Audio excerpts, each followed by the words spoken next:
Healing after a narcissist. Why is it so hard? Why does it take so long? Why is it so frustrating when I'm trying to heal? A lot of times these are questions I get when I'm talking with people one-on-one, whenever I'm doing coaching or Zoom calls or even live events, where people are trying to figure out, like, what is it with healing? Like, how do I figure it out? There's two different types of people that I normally see on a day-to-day basis when it comes to healing. Sometimes those are the people that show up and they're like, hey, I want to get healed and I'm willing to do whatever it takes. I'm willing to put in the time, the effort, I'm willing to look inside myself, to get honest, to get vulnerable. And then you have the second person that normally walks in, they're like, I want healing, I want it now, I want it yesterday. What do I got to do? I just want to get it done with. I want to get back to how I was, etc., etc. And what I've found is the people that are looking for healing fast, or like fast food healing, they normally don't find that healing very easily. They normally don't find that healing very quickly. In fact, a lot of times when they're looking for it just fast, what they're really trying to do is they're trying to move past the situation. They're trying to get back to a state where they originally were at and not what they're going through. So in the healing process, there's an aspect that you need to go through that healing process. You can't work past it. You have to go through the hurt. You can't just work past it, and you can't avoid it. When you just avoid it, when you just box it up, compartmentalize, or push it down, it ends up coming back later. It ends up affecting more of your life. It ends up infiltrating a lot different aspects. Have you heard about buffaloes and cows? Talked about it on lives, haven't talked about it on a video. You see, out west with buffaloes and cows roaming the plains, they respond quite differently when it comes to fear, when it comes to running away from something. So when there would be thunderstorms, lightning, and things like that that would roll across the plains, what would happen is the cows, whenever they would hear the lightning and thunder, they'll run in the opposite direction. A buffalo, on the other hand, whenever it gets spooked, whenever it's scared, it actually run towards the thing that's scaring it. So, moral of the story, don't scare a buffalo. They might run at you, okay? But what's happening here is I want you to kind of see, as the storm comes over, the cows here, they get scared of the storm and they start running away from the storm. The problem is the storm's faster than the cow, and ultimately the storm is chasing the cow. There's longer periods of time of the cow being in the storm. However, with that storm that's coming across, the buffalo, when it gets scared, it actually runs towards the storm. And what that does is actually minimizes the length of time that buffalo is in the storm. So what I want to talk to you today about is the idea of be the buffalo. Sometimes you have to focus on going through and running into the pain, going through that process of healing, which seems frustrating, which seems annoying, which seems hard, which is vulnerable. It's very scary to run into that. But sometimes you have to go through that before you can actually finish with it. If you run away from it, if you try to find healing fast, if you try to get healing quickly, if you try to move past the situation or get back to the original place that you once were, oftentimes healing won't come very quickly or sometimes won't come at all.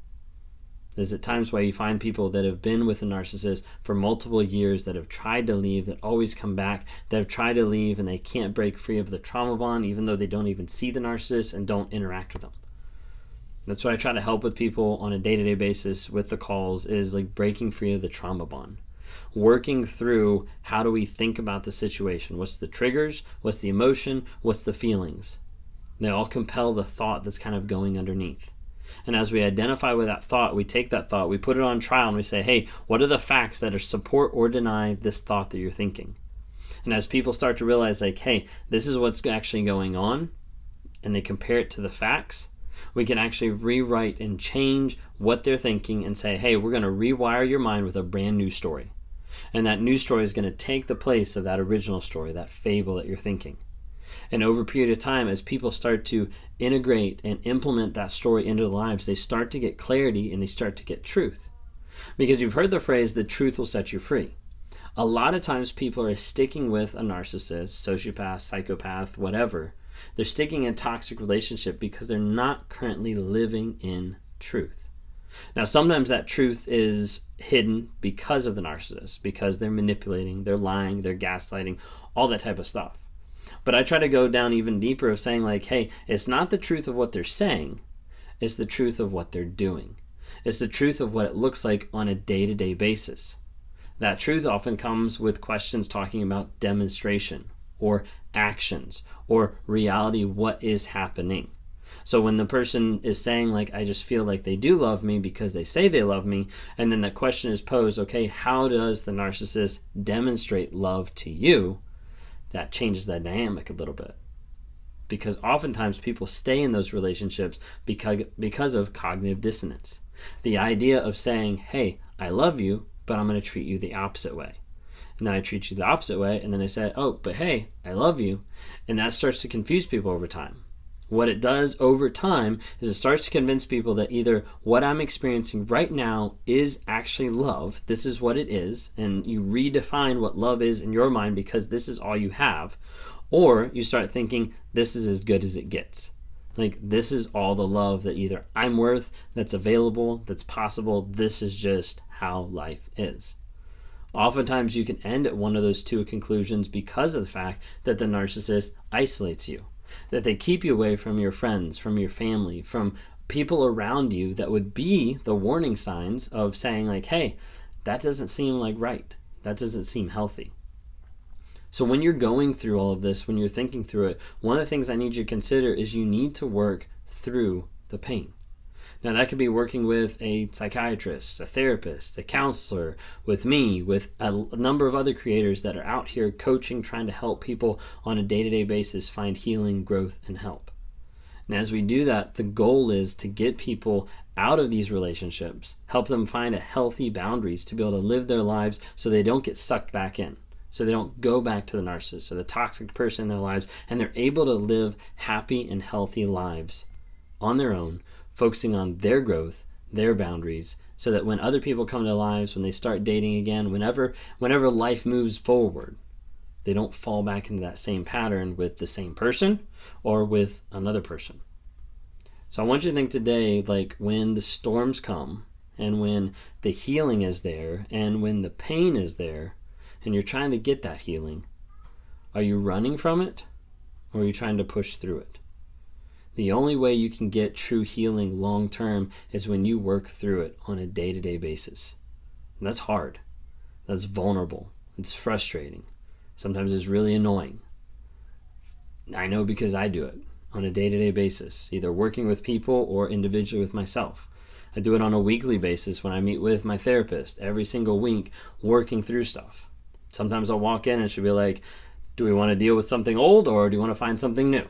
And it depends on how adventurous we are in that moment to figure out, okay, what else is hidden under the surface that I still haven't healed from or I still haven't worked through? What other things in the past have I not worked on that have developed me to be the person that I am now, to be the person that I was? A lot of times going back and looking at childhood, looking at how I've been brought up, how I've grown, how I've developed. A lot of times when people come looking for healing, sometimes you have to go back to childhood and you have to say, like, hey, what happened here? What happened here? And you start to see a pattern that emerges over a period of time that needs to be grown from, that needs to be healthy healing that happens. I hope you can do that, and I hope you can focus on that. We do offer places for people to do that. There's several people on different platforms that offer groups, that offer support groups, that offer webinars. We've got a webinar coming up here soon on June 7th that's going to be on co-parenting with your toxic ex. If you're interested in that, you can check out my link. It's on my Beacons page where you can actually see and sign up for that. It's going to be a fantastic webinar with abuse coaches and also with life coaches and parenting coaches trying to help give a good perspective of what's going on there. If you haven't had a chance, please download the NARC app. We're trying to build that community. We've got a large group of people that are starting off in the app that are trying to get healing, growth, and change. And they're doing that by being involved with the app, learning about narcissism, understanding the red flags, setting boundaries, a lot of different things that are happening there, and also some exclusives that are coming just for the app. Right now that has weekly live events that are held inside the app. It also has monthly Zoom calls that we're doing with the second tier in the app just to be able to help connect people with people all around the globe that have suffered from narcissistic abuse and to help provide coaching and like webinar kind of format at times to be able to help people find that growth, healing, and change on a day-to-day basis. Hope to be able to see you there. If you hadn't had a chance, subscribe here. We've got TikTok, Instagram, and Facebook as well. Would love to have you on there as well. If you need to listen on the go, you can grab it on Spotify or on Amazon Music or on Apple Podcasts to be able to listen as well. Thanks so much.